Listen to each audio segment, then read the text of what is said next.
Assalamualaikum warahmatullahi wabarakatuh.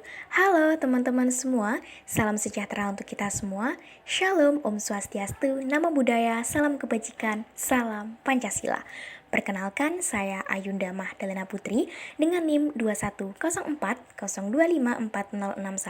PPKN 2021B Universitas Negeri Surabaya. Pada video kali ini, saya akan mengajak teman-teman untuk membahas tentang produk perundang-undangan.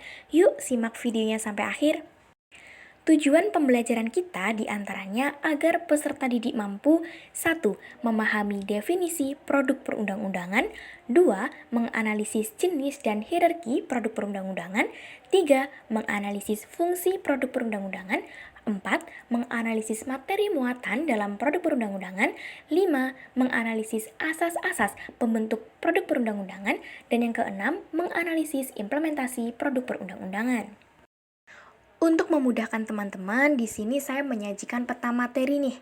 Kurang lebih pada produk perundang-undangan ini akan membahas tentang 1. Definisi 2. Jenis dan hierarki 3. Fungsi 4. Materi muatan 5. Asas-asas dan yang keenam, implementasi. Oke, kita masuk ke materinya ya. Pertama, ada definisi produk perundang-undangan. Secara umum, produk perundang-undangan dapat diartikan sebagai proses perumusan aturan yang dibentuk atau ditetapkan oleh lembaga berwenang secara tertulis, berisi norma hukum yang bersifat mengikat secara umum dan penetapannya dilakukan sesuai prosedur yang berlaku.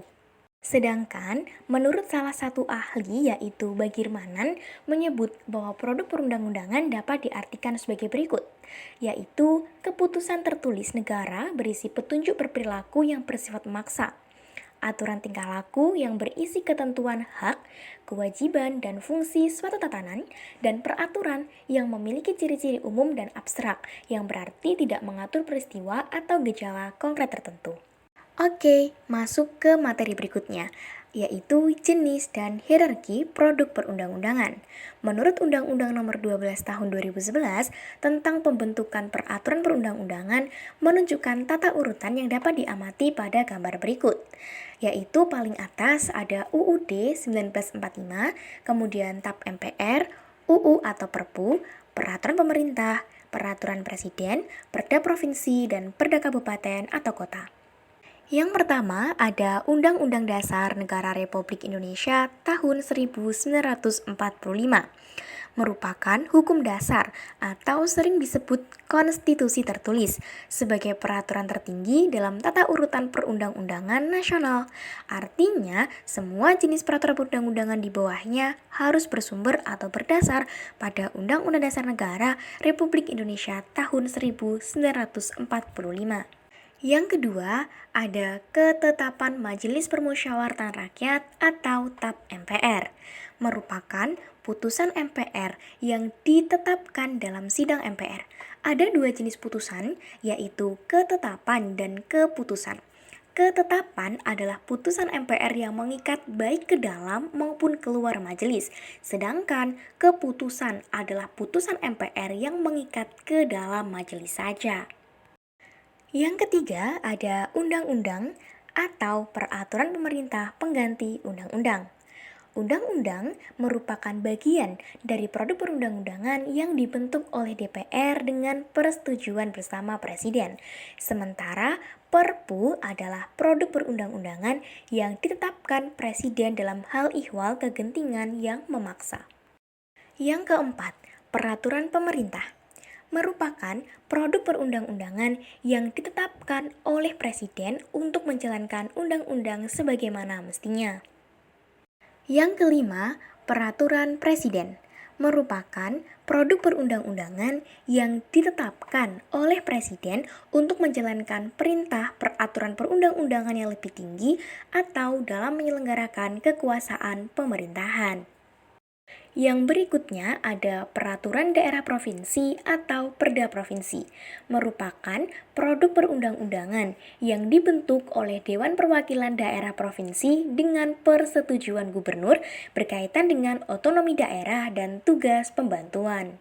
Yang ketujuh, ada peraturan daerah kabupaten atau kota, merupakan produk perundang-undangan yang dibentuk oleh Dewan Perwakilan Rakyat Daerah Kabupaten atau Kota dengan persetujuan bupati atau wali kota. Oke, teman-teman, kita masuk ke materi berikutnya tentang fungsi produk perundang-undangan. Produk perundang-undangan yang dibentuk tentu memiliki fungsi dalam penerapannya. Yang pertama, fungsi Undang-Undang Dasar Negara Republik Indonesia tahun 1945. Di antaranya, sebagai pengatur bagaimana kekuasaan negara disusun, dibagi dan dijalankan, serta pelindung terciptanya keseimbangan hak dan kewajiban warga negara. Yang kedua, fungsi TAP MPR.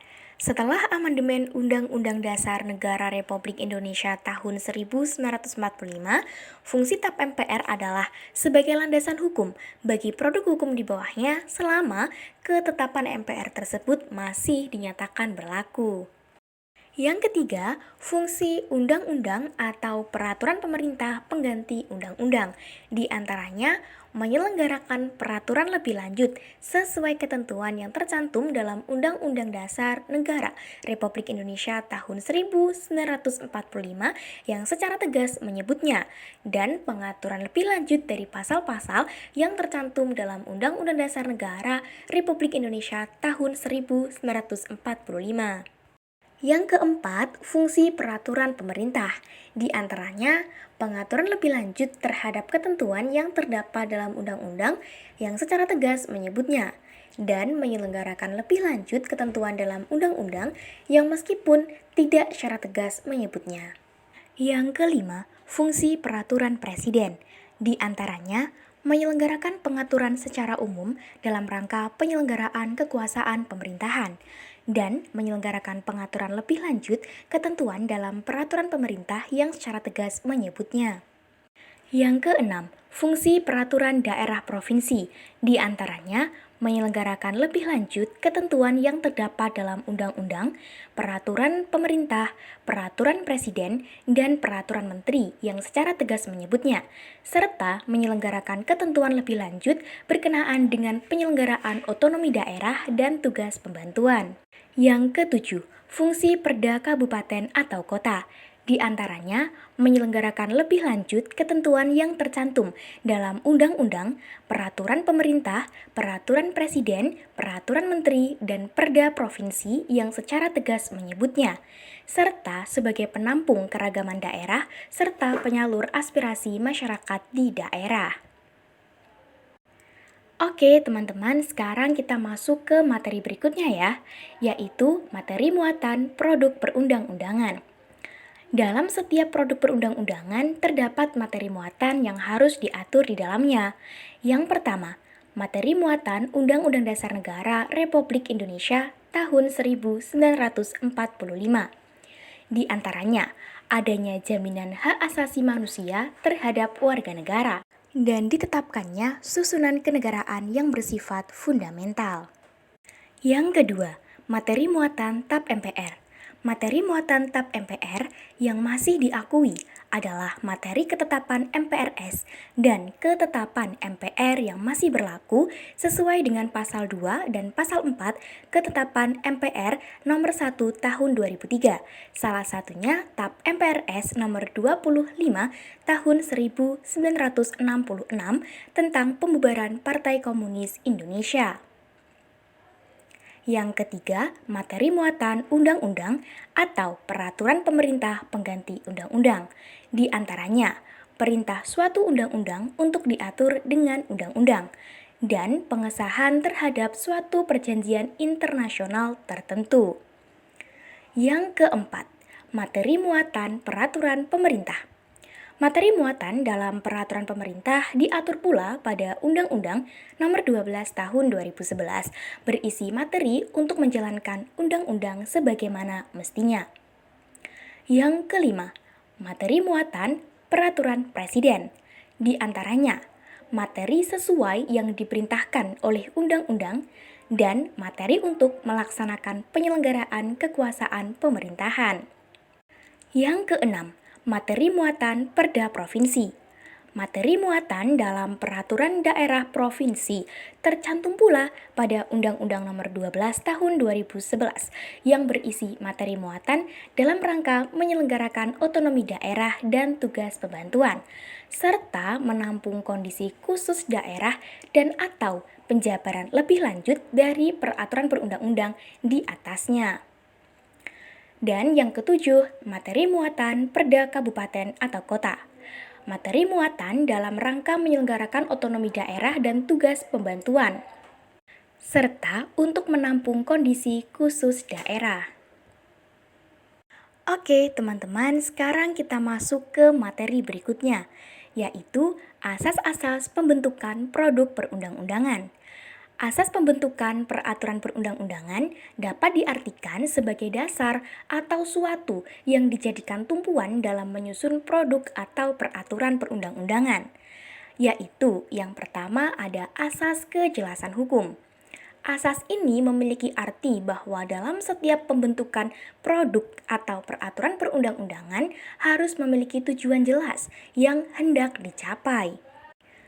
Yang kedua, asas kelembagaan atau pejabat pembentuk yang tepat. Artinya, setiap jenis peraturan perundang-undangan harus dibuat oleh lembaga atau pejabat yang berwenang. Yang ketiga, asas kesesuaian antara jenis, hierarki, dan materi muatan. Artinya, dalam membentuk produk peraturan perundang-undangan harus benar-benar memperhatikan materi muatan yang tepat sesuai dengan jenis dan hierarki produk atau peraturan perundang-undangan. Yang keempat, asas dapat dilaksanakan. Artinya, setiap pembentukan produk perundang-undangan harus memperhatikan efektivitas peraturan perundang-undangan tersebut dalam masyarakat, baik secara filosofis, sosiologis, maupun yuridis. Yang kelima, asas kedayagunaan dan kehasilgunaan. Artinya, setiap produk perundang-undangan dibuat karena memang benar-benar dibutuhkan dan bermanfaat dalam mengatur kehidupan, dalam bermasyarakat, berbangsa, dan bernegara. Yang keenam, asas kejelasan rumusan. Artinya, setiap produk perundang-undangan harus memenuhi syarat teknis dalam penyusunan produk perundang-undangan. Dan yang ketujuh, asas keterbukaan. Artinya, setiap produk perundang-undangan mulai dari perencanaannya, penyusunan, pembahasan, pengesahan hingga penggunaannya harus bersifat transparan. Oke, teman-teman, sekarang kita masuk ke materi berikutnya, yaitu implementasi produk perundang-undangan. Yang pertama, di lingkungan sekolah. Berdasarkan data tahun 2022, jumlah pemeluk agama Islam mencapai 231 juta jiwa. Pemeluk agama Kristen sebanyak 20,24 juta jiwa. Penganut agama Katolik 8,32 juta jiwa, Hindu 4,64 juta jiwa, Buddha 2,06 juta jiwa, dan Konghucu sebanyak 71.000 jiwa.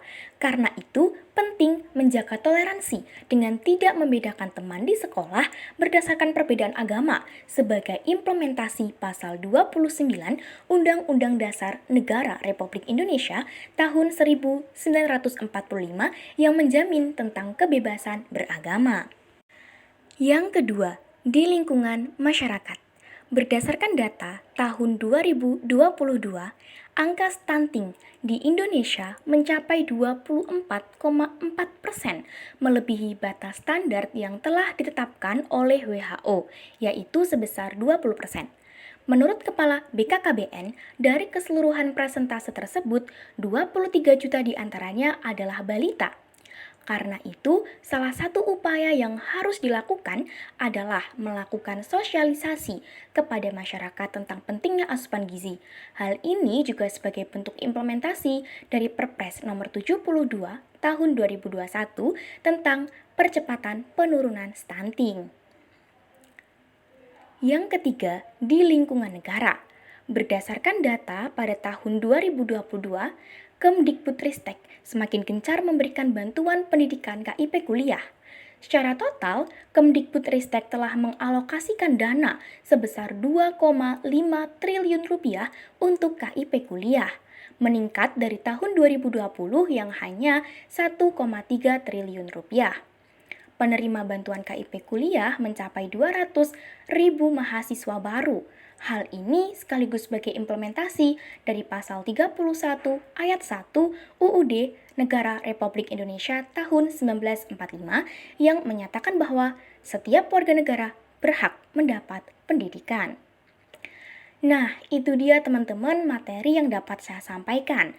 Secara garis besar, maka dari materi tersebut dapat ditarik kesimpulan bahwa secara umum, produk perundang-undangan dapat diartikan sebagai hasil dari proses perumusan aturan yang dibentuk atau ditetapkan oleh lembaga yang berwenang secara tertulis berisi norma hukum yang bersifat mengikat secara umum dan penetapannya dilakukan sesuai prosedur yang berlaku. Berdasarkan hierarkinya, terdapat 7 jenis produk perundang-undangan, yaitu UUD Negara Republik Indonesia tahun 1945, TAP MPR, UU atau Perpu, PP, Perpres, Perda Provinsi, dan Perda Kabupaten atau Kota. Setiap produk perundang-undangan memiliki fungsi dan materi muatannya masing-masing, serta dalam pembentukannya harus sesuai dengan asas yang berlaku. Selain itu, mengimplementasikan produk perundang-undangan juga penting dilakukan guna membentuk good citizenship. Oke, teman-teman semuanya, thanks for watching this video. Dan di akhir video saya ada kata-kata nih buat teman-teman semua. Orang bijak belajar ketika mereka bisa. Orang bodoh belajar ketika mereka harus. Semoga kata-kata dari Arthur Wellesley ini bisa memberikan gambaran kita harus selalu belajar meskipun kita sudah bisa. Terima kasih teman-teman semua, semangat pembelajar Pancasila, salam Pancasila, wassalamualaikum warahmatullahi wabarakatuh.